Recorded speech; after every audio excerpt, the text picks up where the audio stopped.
सभ्य सत्ता सुखी होंतु हे अथांग प्रज्ञान दुनियेला बहाल करणारे महाकरुणे बुद्ध आपल्या सामाजिक आणि सांस्कृतिक क्रांतीचे शिल्पकार महात्मा ज्योतिबा फुले, युगनायक डॉक्टर बाबासाहेब आंबेडकर आणि सर्वच परिवर्तनवादी प्रज्ञा प्रतिभांना आपल्या सगळ्यांच्या वतीनं मी प्रथम विनम्र अभिवादन करतो। भारतीय संविधान दिन गौरव समिती कामठी द्वारा आयोजित भारतीय संविधानाच्या अमृत महोत्सवी वर्षाच्या निमित्तानं आयोजित केलेल्या कार्यक्रमाचे अध्यक्ष आपले विचार मित्र आदरणीय विजय पाटील सर, ज्यांच्या हस्ते उद्घाटन झालं। खरं म्हणजे सर हे जे लिहिलं आहे ना सेवानिवृत्त एचओडी वगैरे ते काही मला फार आवडलं नाही आहे। हा माणूस लढाऊ माणूस आहे आणि लढणारी माणसं कधी निवृत्त होत नसतात। मी पाहिलंय रायलू सरांना, मी मगापासून त्यांना सांगतोय ते सगळं। आदरणीय आमचे मार्गदर्शक युगल रायलू सर, माझ्या आधी 3 महत्वाची भाषणं झाली। प्रसिद्ध कवयित्री माधुरीताई वसंत शोभा, विद्याताई भिमटे, प्रास्ताविक करणारे शिवचरण सहारे आणि एक सगळ्यात महत्वाचं भाषण झालं पहा, क्रांती विधान। विधान म्हणजे क्रांती विधानच आहे ते। आपल्याला उगीच कधी कधी वाटत राहते आमच्या नंतर कोणीच नाही। विधान आपलं हे वाटणं खोटं ठरवलं की तुम्ही काही काळजी करू नका, तुम्ही आता निघून गेले तरी चिंता नाही, मी आहे। सूत्रसंचालन करणारे आपल्या संध्याताई रंगारी,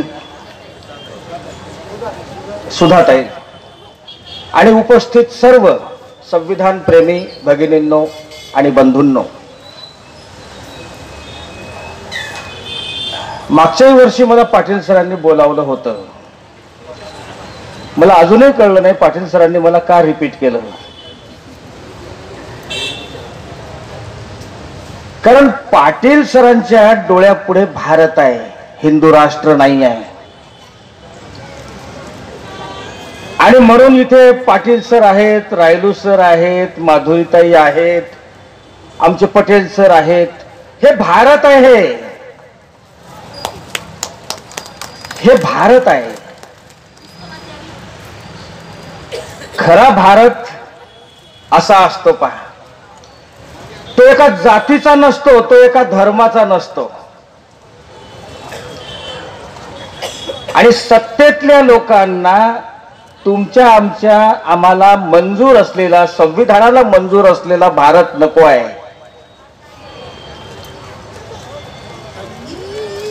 मी मागच्या वर्षी पाहिलं माणसं कमी होते, यावर्षी खूप आहेत पाटील सर। त्याचं कारण आहे संकटांच्या झुंडी बाहेर मोकाट फिरतायत। मी मागच्या वर्षी बोललो होतो संविधान धोक्यात आहे, लोकशाही धोक्यात आहे, हिंदू राष्ट्र धोक्यात आहे। त्याच्यानंतर लोकसभेचे निकाल लागले आणि काही लोकांना कदाचित असं वाटलं असेल काही धोक्यात बिक्यात नाही आहे। मला तर असं वाटलं रायलू सर की कदाचित संविधान बाद करणारं देशातलं महाराष्ट्र हे पहिलं राष्ट्र असते की काय, राज्य राहणार की काय, हे चाललंय। पद्धतशीर सुरू आहे सगळं। त्यांनी असं नाही म्हटलं 100 वर्षात, त्यांनी असं म्हटलं 100 वर्षानंतर या देशाला आम्ही हिंदू राष्ट्र करणार।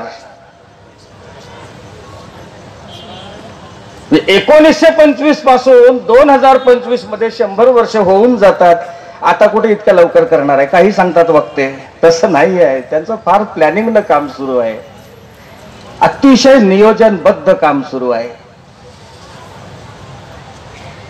मागच्या वर्षी मी कुंभमेळ्याचं बोललो होतो गोदरीच्या. यावर्षी नगारा भवन बांधला त्यांनी पोहरा देवीला. 750 कोटी खर्च करून बंजारा समाजासाठी नगारा भवन बांधला. चौकीदाराच्या हस्ते त्याचं उद्घाटन झालं आणि ही सगळी गँग होती.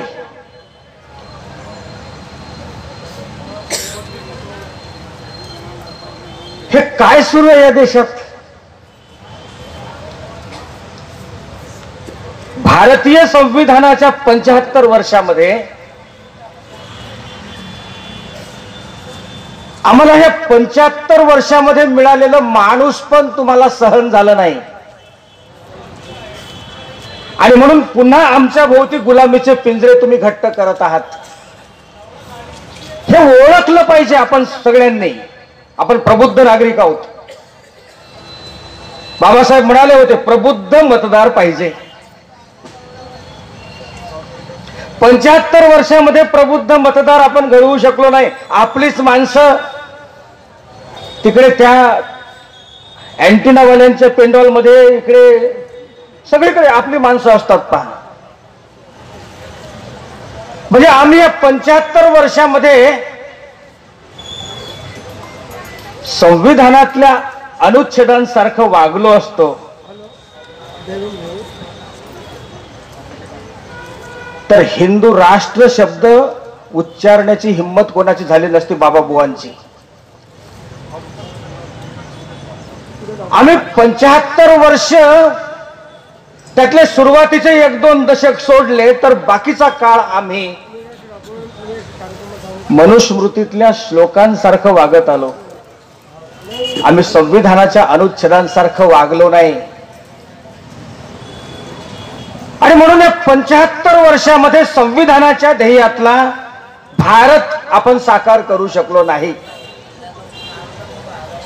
भौतिक क्षेत्रामध्ये बदल झालेत.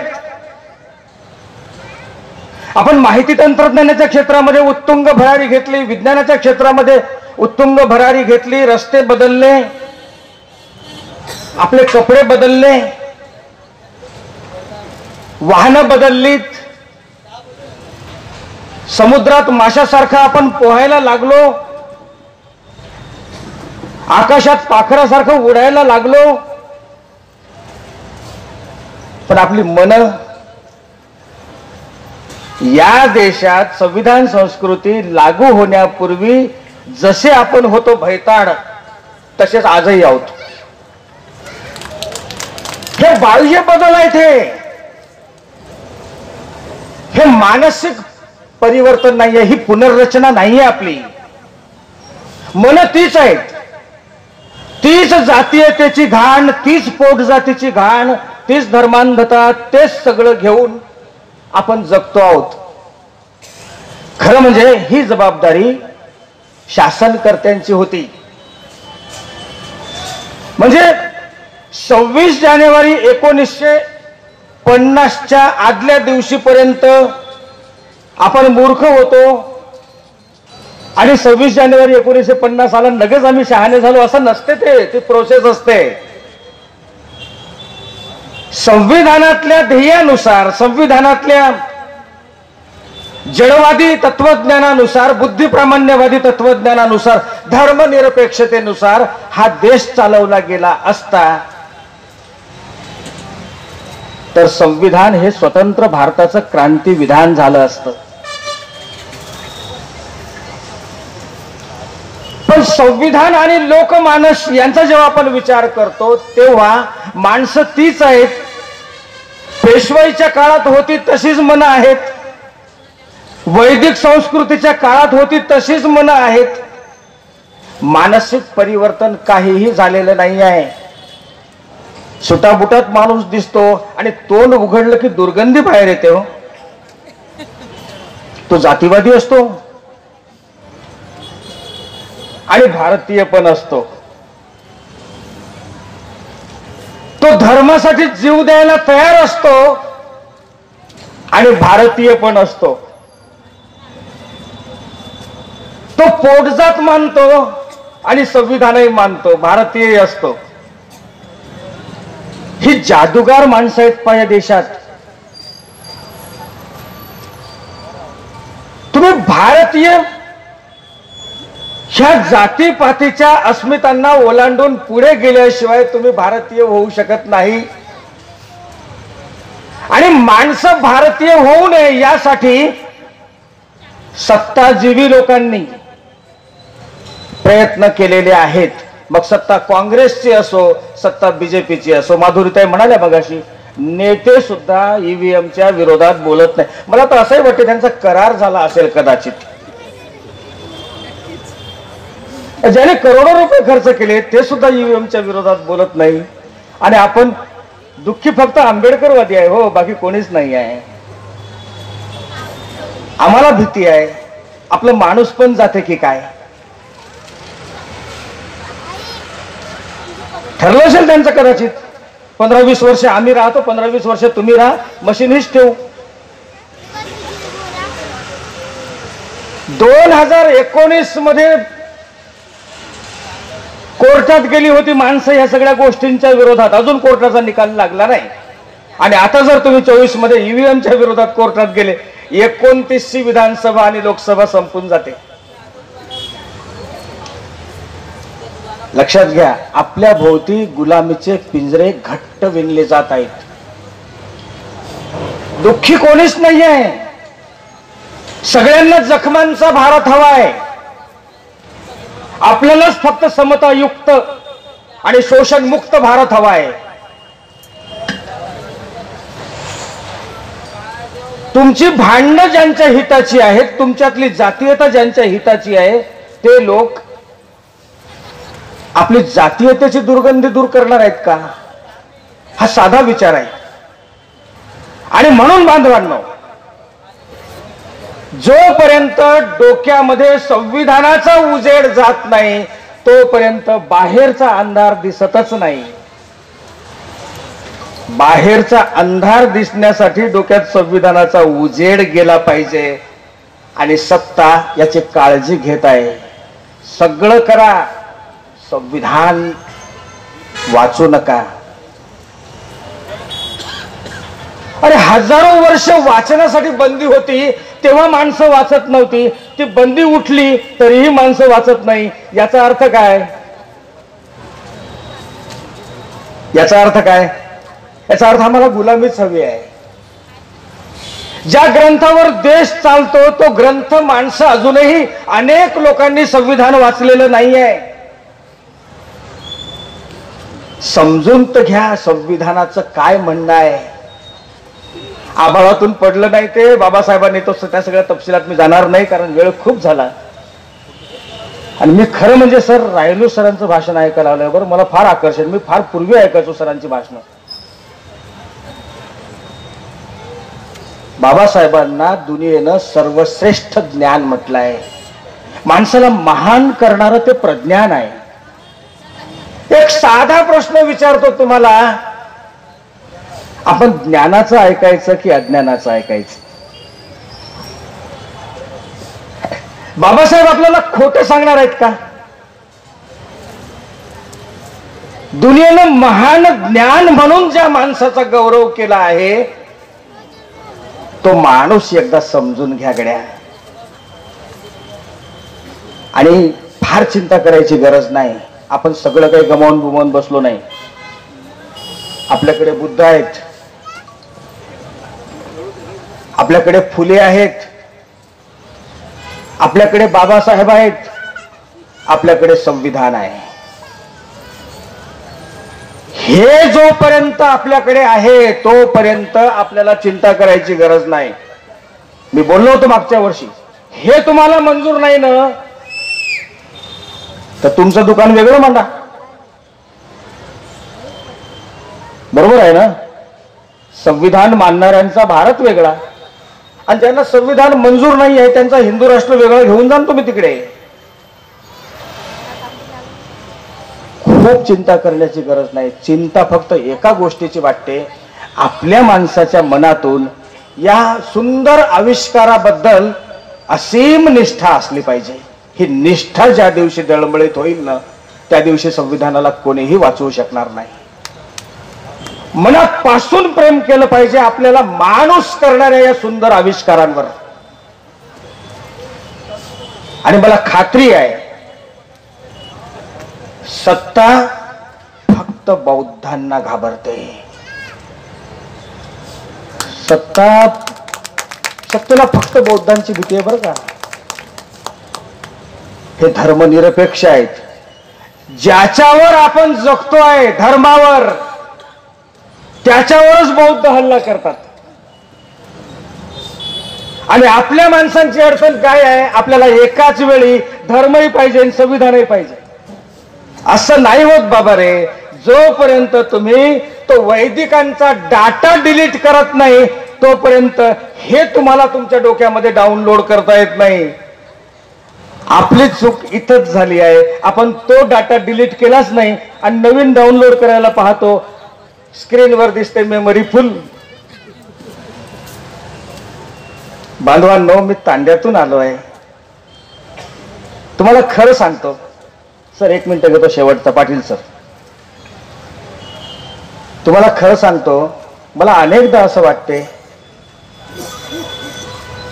की बाबासाहेब तुम्हाला रेडीमेड मिळालेली प्रॉपर्टी आहे. तुम्हाला मोल नाही त्याचं फार.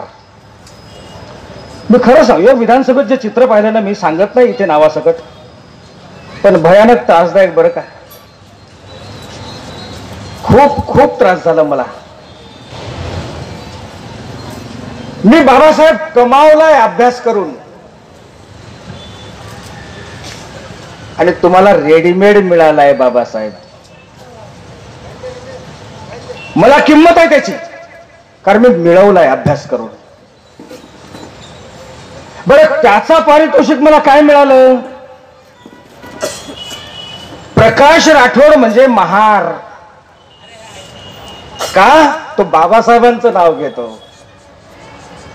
तुम्हाला काय वाटतं, युगल रायलू सरांना समाज गौरव करणार आहे त्यांचा? त्यांच्या स्टेजवर गेला ना, आपला नाही तो. जे संविधानमय भारत कसं होणार, त्या दुसऱ्या लोकसमुदायातली माणसं जेव्हा संविधानाची भाषा करतात, ते आंबेडकरवादी होतात, त्यावेळेस त्यांना महार केले जाते. विचार करा, आंबेडकरवाद्यांवर केवढी मोठी जबाबदारी आहे. एकाच वेळी आपल्याला अनेक पातळ्यांवर कामं करायची आहेत बांधवांनो. अतिशय अवघड काळामध्ये आपण आहोत.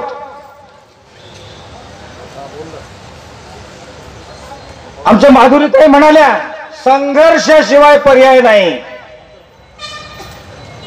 आणि त्याच्यापेक्षा भयानक सत्य कोणतं? संघर्ष आम्हाला नको आहे.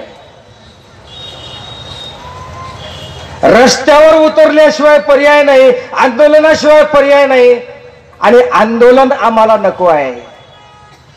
अरे आपल्याकडे काहीच नव्हतं त्यावेळेस माणसं रस्त्यावर उतरायची हो. आज सगळं असताना माणसं रस्त्यावर उतरायला पाहत नाही, स्वतःचा जीव अडचणीत टाकायला पाहत नाही. बरं मला एक सांगा, आंदोलनाशिवाय आजपर्यंत काही मिळालं का आपल्याला? नाही मिळालं ना. जे आंदोलनाशिवाय मिळालं नाही, ते आंदोलन केल्याशिवाय, आंदोलन करू करू जे आपण मिळवलं ते आंदोलनाशिवाय आपल्याला टिकवताही येणार नाही. मिळालेलं टिकवायचं असेल, गमवायचं नसेल, तर आंदोलनाशिवाय पर्याय नाही. आणि बांधवांनो, आपल्याकडे हे सगळे सुंदर आविष्कार आहेत, त्याच्याप्रती नितांत निष्ठा ठेवा. सत्ता काही असो, आपल्या मनातला आदर कमी होऊ देऊ नका. अरे कसं जगलो आपण हजारो वर्ष या देशात. पहिल्यांदा कुठे सुटाबुटात आलो तर त्यांच्या डोळ्यात आपण खुपायला लागलो. हे आपले आविष्कार, संविधान, आपली सर्वश्रेष्ठ असं सुंदर आपली ती निर्मिती आहे, त्याच्याप्रती आपण आदर बाळगूया, विश्वास व्यक्त करतो. थांबतो. जय भीम, जय भारत. परम पूज्य डॉक्टर बाबा साहब अम्बेडकर, क्रांतिवादी ज्योतिराव फुले, महाकरुण सिद्धार्थ गौतम बुद्ध, सबसे पहले मैंने वंदन करता हूं। आज संविधान अमृत महोत्सव इस कार्यक्रम के सम्माननीय उद्घाटक डॉक्टर योगरायलू सर, प्रमुख वक्ते सम्माननीय डॉक्टर प्रकाश राठौड़ सर, सम्माननीय माधुरीताई वसंत शोभा और हमारे संविधान गौरव समिति के महासचिव, आज के वक्ता आयुष्मती विद्याताई भिमटे, उपस्थित भाइयों और बहनों, मैं आपका ज्यादा समय नहीं लेने वाला हूं। 10 मिनट में मैं अपनी बात को खत्म करने वाला हूं। और जिस तरीके से इन्होंने भाषण किया है सभी तमाम वक्ताओं ने, मैं उसकी गहराई में भी जाना नहीं चाहता, क्योंकि उन्होंने जो बोलना चाहिए था सारी चीजें उन्होंने बोल दी है। मैं सिर्फ इतना कहना चाहता हूं, बाबा साहब ने दुनिया का सर्वोत्तम संविधान लिखा और संविधान लिखकर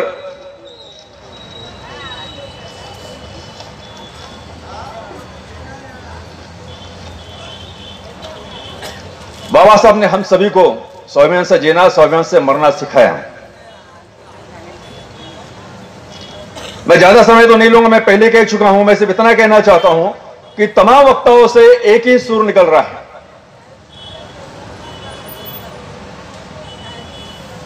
कि बिना संघर्ष के हमें कुछ नहीं मिला और आगे भी बिना संघर्ष के हमें कुछ मिलने वाला नहीं। और मैं तो बार बार कहता हूं कि हम तो रास्ते की लड़ाई लड़ने वाले लोग हैं। इस 75 सालों के अंदर में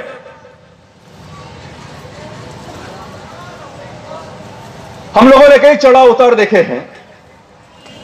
और जैसे कि रायलू सर कह रहे थे कि संविधान लिखते वक्त हिंदू महासभा के लोग बाबा साहब के पास में गए, उन पर ओम लिखो, वो सारा विस्तार से उन्होंने बता दिया कि वो सारी चीजें किस तरीके से। मैं इतना कहना चाहता हूं कि जिस तरीके से बाबा साहब ने संविधान लिखते वक्त कुछ लोगों ने कहा कि हम लोग से शुरू करें, बाबा साहब कहते हैं कि हम लोग से शुरू करें, मैं उसे गहराई में नहीं जाता हूं, लेकिन मैं इतना कहना चाहता हूं कि जो संविधान बाबा साहब ने लिखा हुआ है, आज इस देश के अंदर में सभी धर्मों के, सभी जाति के, सभी पंथों के लोगों ने उस संविधान को अपनाना चाहिए था, उसको मानना चाहिए था। देखने में सिर्फ यह आता है और ऐसा समझा जाता है इस देश के अंदर में कि यह संविधान सिर्फ अंबेडकरवादियों का है, अन्य लोगों का नहीं है। यह भावनाएं आज भी अन्य लोगों के अंदर में यह है। और बाबा साहब ने यह संविधान तमाम जाति के, धर्मों के और इस देश के अंदर में रहने वाले 140 करोड़ लोगों के लिए लिखा था। आज वो संविधान का कार्यक्रम अगर कोई यहां पर लेता है, सिर्फ अंबेडकरवादी लोग लेते हैं सर, दूसरा कोई लेते हुए नजर नहीं आता है। मैंने कहा था कि यह संविधान अगर हर किसी के लिए है तो यहाँ के मुस्लिम समाज ने भी संविधान का सम्मान करना चाहिए, उसके सम्मान में कार्यक्रम लेना चाहिए। ओबीसी लोगों ने भी उसके संविधान के सम्मान में कार्यक्रम लेना चाहिए। ईसाई लोगों ने भी संविधान के सम्मान में कार्यक्रम लेना चाहिए। और यहाँ के ब्राह्मणवादी लोगों ने भी, जिनको भी इस संविधान ने स्वाभिमान से जीना सिखाया, उनके महिलाओं को भी अन्याय होता था, उनको भी स्वाभिमान से जीना सिखाया, उन ब्राह्मण समाज के लोगों ने इस देश के सम्मान के लिए उन्होंने कार्यक्रम लेना चाहिए। लेकिन ऐसा होते हुए इस देश के अंदर में नजर नहीं आता है। यह शोकांतिका है इस देश की कि इस 75 सालों के अंदर में यह संविधान 140 करोड़ लोगों का नहीं हो सका। लेकिन इस संविधान ने यहां के 140 करोड़ लोगों को तमाम फायदे दिए हैं, तमाम सहूलतें दिए हैं। लेकिन यहां के कुछ लोग आज भी संविधान को मानने से नकारते हैं। यह सबसे बड़ा दुखद बात है।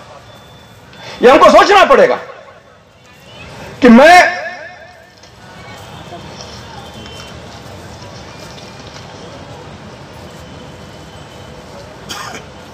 रायलू सर ने आप सभी को बता दिया है कि संविधान ने हमको क्या दिया हुआ है। यह संविधान है साहब जो आपको चपरासी से लेकर राष्ट्रपति के कुर्सी पर बैठने की आजादी देता है। यह संविधान है साहब जो आपको चपरासी की कुर्सी से लेकर राष्ट्रपति की कुर्सी पर बैठने की आजादी देता है। वरना धन तो घोड़ी पर भी बैठने की आजादी नहीं देता।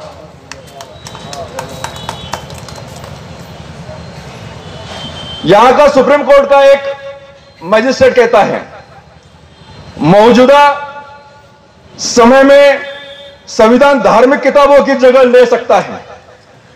मौजूदा समय में संविधान धार्मिक किताबों की जगह ले सकता है। सुप्रीम कोर्ट के न्यायाधीश एस.एच. कपाड़िया ने कहा है, भारतीयों को अपने नागरिक अधिकार जानने के लिए संविधान का अध्ययन करना चाहिए। भारतीयों को अपने नागरिक अधिकार जानने के लिए संविधान का अध्ययन करना चाहिए। अगर आप संविधान पढ़ लेते हैं तो आपको धार्मिक किताबें पढ़ने की गरज नहीं है। अगर आप संविधान पढ़ लेते हैं तो आपको धार्मिक किताबें पढ़ने की गरज नहीं है। आप संविधान में भगवान पा सकते हैं। यहां का सुप्रीम कोर्ट का एक मजिस्ट्रेट कहता है। अब सारी चीजें अगर संविधान के जानने से अगर मिलती है तो फिर आपको कौन क्या देता है, यह आपको समझने वाली बात है। अगर इस देश में आप रहते हो तो इस देश के अंदर में धर्म आपको कुछ भी नहीं देता, यह मैं कह सकता हूं। इस देश में आप रह रहे हो तो यहां के देश के अंदर में आप रह रहे हो तो इस देश में रहने का अधिकार भी आपको संविधान देता है। इस देश में सांस लेने का अधिकार भी आपको संविधान देता है। इस देश में आपकी पूरी नागरिक सुविधाएं आपको जो मिलती है वो भी संविधान देता है। और इस देश के अंदर में जो आपको नौकरियां मिल रही है, जो ऊंचे पदों पर आप काम कर रहे हो, वो भी आपको संविधान देता है। यह आपको धर्म नहीं देता।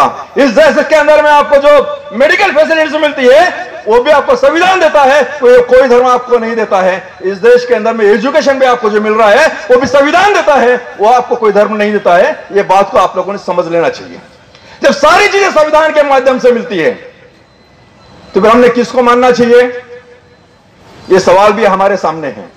हम लोगों को इस बात को समझ लेना है कि जब संविधान की वजह से सारी चीजें मिलती है तो संविधान को जानना समझना ये सबसे पहली बात ये अम्बेडकर का कर्तव्य है कि हमको संविधान को समझना पड़ेगा, पढ़ना पड़ेगा और तब जाके आपको रास्ते में आकर लड़ना पड़ेगा।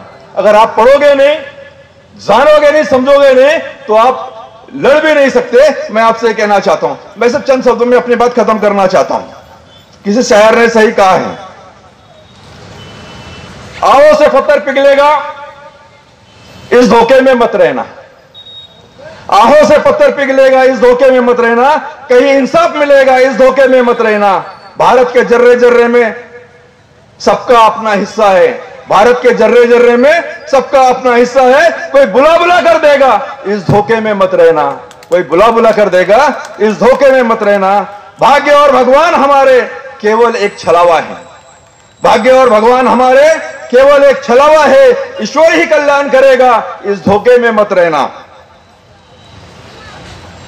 कहा किसी ने तेरे हाथ में धन दौलत की रेखा है, कहा किसी ने तेरे हाथ में धन दौलत की रेखा है।